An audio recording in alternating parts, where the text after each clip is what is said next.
নমস্কাৰ মই অচৈধ্য এই মুহূৰ্তত আপোনালোকৰ বাবে এটা বিগ ব্ৰেকিং নিউজ লৈ আহিছোঁ। জোনমণি ৰাভাৰ মৃত্যুৰ তদন্ত ইতিমধ্যে অন্ত পৰিছে, অপেক্ষাৰ অন্ত পৰিছে আৰু CBI চাৰ্জশ্বিট দাখিল কৰিছে।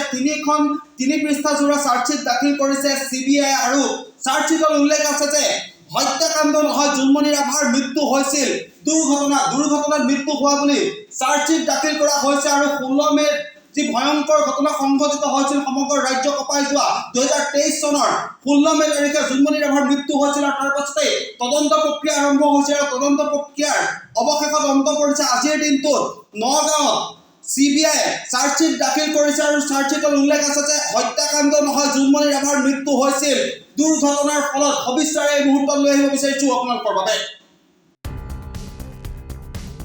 আমি জনাইছোঁ যে হত্যাকাণ্ড নহয়, দুৰ্ঘটনাত মৃত্যু হৈছিল জোনমণি ৰাভাৰ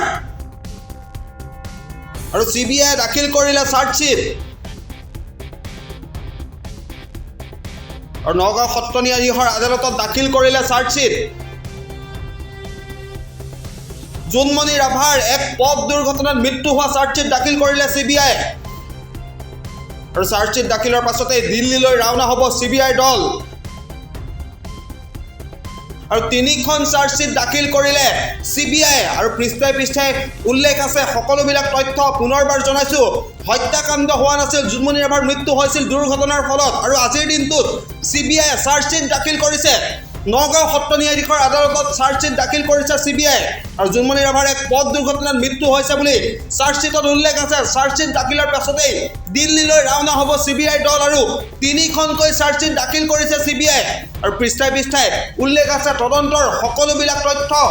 আৰু 2023 বৰ্ষৰ 16 মে তাৰিখে জোনমণি ৰাভাৰ মৃত্যু হৈছিল আৰু জোনমণি ৰাভাৰ মৃত্যুৰ পাছতেই ভিন্নতা অভিযোগ উত্থাপিত হৈছিল। বহুকেইগৰাকী আৰক্ষী বিষয়া তদন্তৰ আওতালৈ আহিছিল আৰু আৰক্ষীয়ে অনুসন্ধান চলাই আছিল আৰু আৰক্ষীৰ তদন্ত প্ৰক্ৰিয়াত সন্তুষ্ট হোৱা নাছিল অসমৰ জনতা। আৰু তাৰ পাছতেই CBI সমগ্ৰ ঘটনাৰ তদন্তৰ বাবে আমন্ত্ৰণ জনোৱা হৈছিল। CBI ঘটনাৰ তদন্ত অব্যাহত ৰাখিছিল আৰু আজিৰ দিনটোত অপেক্ষাৰ অন্ত পৰিছে আৰু চাৰ্জশ্বিট দাখিল কৰিছে CBI আৰু হত্যাকাণ্ড নহয়, দুৰ্ঘটনাত মৃত্যু হৈছিল জোনমণি ৰাভাৰ আৰু 3খনকৈ চাৰ্জশ্বিট দাখিল কৰিছে CBI আৰু চাৰ্জশ্বিট দাখিল কৰাৰ পাছতেই দিল্লীলৈ ৰাওনা হ'ব CBI দল।